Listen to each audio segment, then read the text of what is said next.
بات کہ نہیں؟ تو حق تعالیٰ ایک ایک سے فرمائیں گے تو یہ مانگتا رہا، تو یہ مانگتا رہا، ہاں فرمایا کہ تیری ساری دعائیں قبول تھی اور میں نے ان کو آخرت کے لیے ذخیرہ کیا۔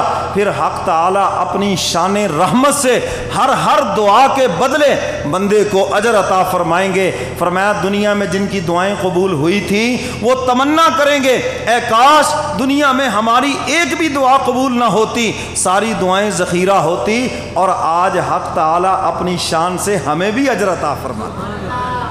تو حضرت تھانوی رحمۃ اللہ علیہ فرماتے تمہاری تو ہر دعا قبول ہے۔ اللہ تعالیٰ بڑی شرم والے، یہ میری طرف دیکھو، جب ہم ایسے ہاتھ اٹھاتے ہیں نا اللہ فرماتے ہیں مجھے شرم آتی ہے میں خالی واپس لوٹا دوں، مجھے شرم آتی ہے میں خالی واپس لوٹا دوں، اس لیے بندے کی ہر دعا ہی قبول ہے۔ اور سیدنا فاروق اعظم رضی اللہ تعالیٰ عنہ فرمایا کرتے تھے، فرمایا تم دعا کی قبولیت کی فکر نہ کرو، دعا مانگنے کی فکر کرو، قبولیت کی فکر نہ کرو، تمہاری ہر دعا قبول ہی قبول ہے۔ فرمایا اس کا اثر کسی نہ کسی شکل میں ضرور ظاہر ہوگا۔ اولاد سے پریشان ہو ہر وقت ان کے لیے ہدایت کی دعا مانگتے رہو، انشاءاللہ تمہاری دعائیں تمہاری زندگی میں اس کا اثر دکھائیں گی۔ اگر کسی بیماری میں مبتلا ہو اللہ سے شفا کی دعا کرتے رہو، کراتے رہو، فرمایا ان دعاؤں کا اثر نظر آئے گا زندگی کے کسی حصے میں ضرور۔ فرمایا کسی پریشانی میں مبتلا ہو مایوس نہیں ہونا، اللہ سے دعا کرتے رہو، اللہ جلد یا بدیر اس پریشانی سے مصیبت سے ضرور آپ کو نکالیں گے، ہر دعا قبول ہے۔ تو میرے محترم سامعین، حق تعالیٰ فرماتے ہیں جو بھی تکلیف تمہیں پہنچی یہ لکھا ہوا ہے سب کچھ، یہ ایک طے شدہ امر ہے، لوح محفوظ میں لکھا ہوا ہے، کوئی چیز اتفاقی نہیں ہوئی، فرمایا کوئی چیز ایسے نہیں آ گئی، یہ سب ہمارے حکم سے ہے، اور اگر تم ہمارے ہو جاؤ اللہ فرماتے ہیں پھر ہم تمہیں ان مصیبتوں سے پریشانیوں سے نکال دیں، اور اللہ کے لیے کوئی مشکل بھی نہیں ہے۔ حضرت شاہ حکیم اختر صاحب نور اللہ مرقدہ فرماتے ہیں کہ قرآن پاک میں حق تعالیٰ فرماتے ہیں یا ایھا الناس انتم الفقراء الی اللہ، اے لوگو تم سارے کے سارے اللہ کے فقیر ہو، سارے کے سارے کیا ہو بھئی؟ اللہ کے فقیر ہو۔ ارے میں تو یہ کہتا ہوں کائنات کا سب سے بڑا انسان اللہ کے در کا سب سے بڑا فقیر ہے، حضور علیہ الصلاۃ والسلام سے بڑا کون ہے؟ حق تعالیٰ نے فرمایا میرے محبوب اگر آپ چاہیں ہم احد پہاڑ کو سونے کا بنا دیتے ہیں، یہ آپ کے ساتھ ساتھ چلا کرے۔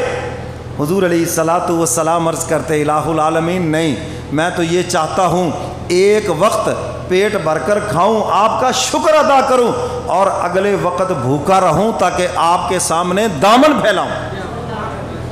یا اللہ میں سرمایہ دار نبی نہیں بننا چاہتا، میں تو تیرا محتاج نبی بننا چاہتا ہوں۔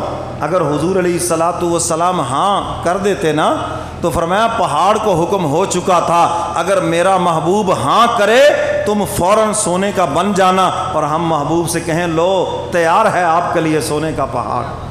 تو میرے محترم سامعین، ہم سب اللہ کے جب فقیر ہیں اور وہ بے نیاز ہے تو ہمیں تو قدم قدم پہ دامن اسی کے سامنے پھیلانا چاہیے، ہمیں تو اسی سے مانگنا چاہیے۔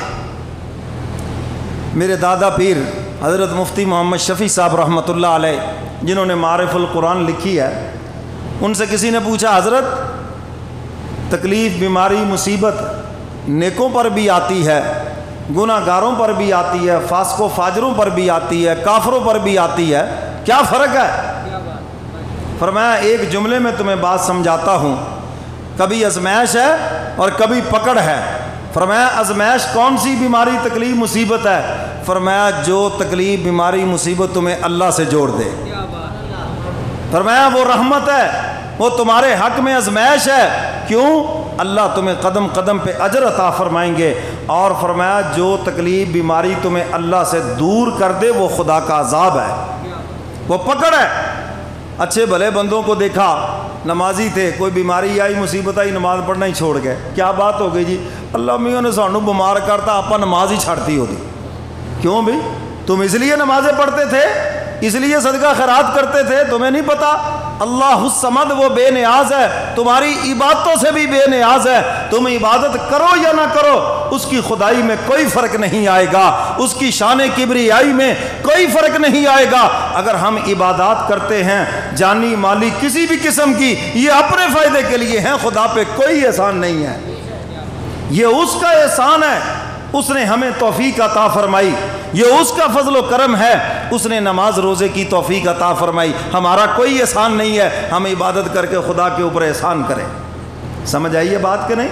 تو فرمایا جو تکلیف بیماری تمہیں اللہ سے دور کر دے، جو تمہیں مایوس کر دے، جو تم سے خدا کا دروازہ چھڑا دے، فرمایا یہ خدا کے پکڑ کی دلیل ہے، کان سے پکڑ کے اپنے گھر سے بھگا دیا اس کو۔ اور فرمایا جو بیماری تکلیف مصیبت تمہیں خدا سے جوڑ دے، فرمایا یہ خدا کی رحمت کی دلیل ہے، یہ اس کے فضل و کرم کی دلیل ہے، اور یہ تمہاری آزمائش ہے، اور اس میں تمہارے درجات بلند ہو رہے۔ اور بڑے لوگوں کو دیکھا، پریشانی آئی، مصیبت آئی، ولی اللہ بن گئے، وقت کے ولی بن گئے، 5 وقت کے نمازی بن گئے، تہجد گزار بن گئے، صدقہ خیرات کرنے والے بن گئے، عبادات کرنے والے بن گئے۔ کیوں؟ ان کو اللہ نے اپنی رحمت سے جوڑ لیا ہے۔ مولانا رومی رحمۃ اللہ علیہ نے ایک حکایت سے اس بات کو بڑی خوبصورتی سے سمجھایا۔ وہ فرماتے ہیں کہ ایک دوست اپنے دوست سے ملنے کے لیے گیا، اللہ کی شان جس جگہ پہ اس کو تلاش کرنے گیا وہاں پر دوست نہیں تھا، بازار کے چوک میں دیکھا کہ دوست نہیں ہے، اور وہاں کوئی چوکی دار بیٹھا تھا، اس نے چور سمجھ کر اس کے پیچھے لگ گیا کہ یہ چور ہے، چور ہے، پکڑو پکڑو، اور یہ ڈرا، اور ڈر کا مارا چھپنے کے لیے کسی باغ میں چھپا۔ فرمایا جس باغ میں چھپا وہیں اس کا دوست بھی بیٹھا ہوا تھا، وہ بھی مل گیا۔ جب دوست ملا تو اس نے اس جناب چوکی دار کا شکریہ ادا کیا، تیرا شکریہ کہ تو نے مجھے میرے دوست سے ملا دیا۔ فرمایا تم ڈھونڈ رہے تھے اپنے دوست کو بازار کے چوک میں، اور وہ بیٹھا تھا باغ کے اندر۔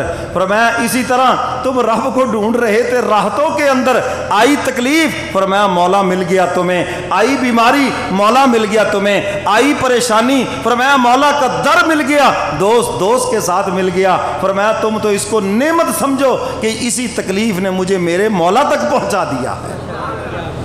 تو حق تعالیٰ فرماتے ہیں میرے محبوب انہیں بتلا دیجئے، اگر راحتیں آ رہی ہیں یہ بھی اللہ کا فضل و کرم ہے، اس پہ اس کا شکر ادا کرے، راحتیں سلامت رہے۔ اور فرمایا اگر تکلیفیں آ گئی ہیں مایوس نہیں ہونا، یہ بھی تمہارے پروردگار کی طرف سے ہے۔ فرمایا ادھر لو لگاؤ، اس کے دربار کے اندر دامن پھیلاؤ، حق تعالی جلد یا بدیر ان تکلیفوں کو دور کر دیں گے۔ اور یاد رکھنا کوئی بیماری لا علاج نہیں ہے، لکل داء دواء، اللہ نے ہر بیماری کی دوا بھیجی ہے۔ ڈاکٹر کہہ دیتے جی ایسے ہی چلنا ہے، ایسے ہی ہوگا، ایسے ہی ہوگا۔ میرے محترم سامعین یہ ڈاکٹروں کی باتیں ہیں، حکیموں کی باتیں ہیں، اللہ کے نبی فرما رہے ہیں ہر بیماری، فرمایا کہ اس کا علاج بھی اللہ نے بھیجا ہے۔ ہاں فرمایا کہ جب بدکاری عام ہو جائے، زنا عام ہو جائے، پھر اللہ ہر بیماری کو ہی لا علاج بنا دیں گے۔ یہ بخار بھی کوئی بیماری تھی، یہ نزلہ زکام بھی کوئی بیماری تھا، یہ تو ایک معمول کی چیزیں تھیں۔ آج دیکھ لیں کہ یہ بھی ایک قسم کے لا علاج بیماریوں میں چلے گئے۔ میرے محترم سامعین یہ سب میرے اور آپ کے گناہوں کی وجہ سے ہے، ہماری نافرمانیوں کی وجہ سے ہے، ورنہ اللہ کے نبی کا تو فرمان ہے، حق تعالیٰ نے ہر بیماری جو دنیا میں بھیجی ہے اس کا علاج بھی ساتھ بھیجا ہے۔ ایسی کوئی بیماری دنیا میں نہیں آئی جس کا علاج ساتھ نہیں آیا۔ تو حق تعالیٰ فرماتے ہیں ہماری طرف جو بھی رجوع کرے گا، حق تعالیٰ فرماتے میرے دربار میں جو بھی دامن پھیلائے گا اللہ رب العزت اس کو مایوس نہیں کریں گے، اپنی شان رحمت سے ضرور عطا کریں گے۔ اللہ مجھے اور آپ کو قرآن و سنت پہ عمل کی توفیق عطا فرمائے۔ وآخر دعوانا ان الحمدللہ۔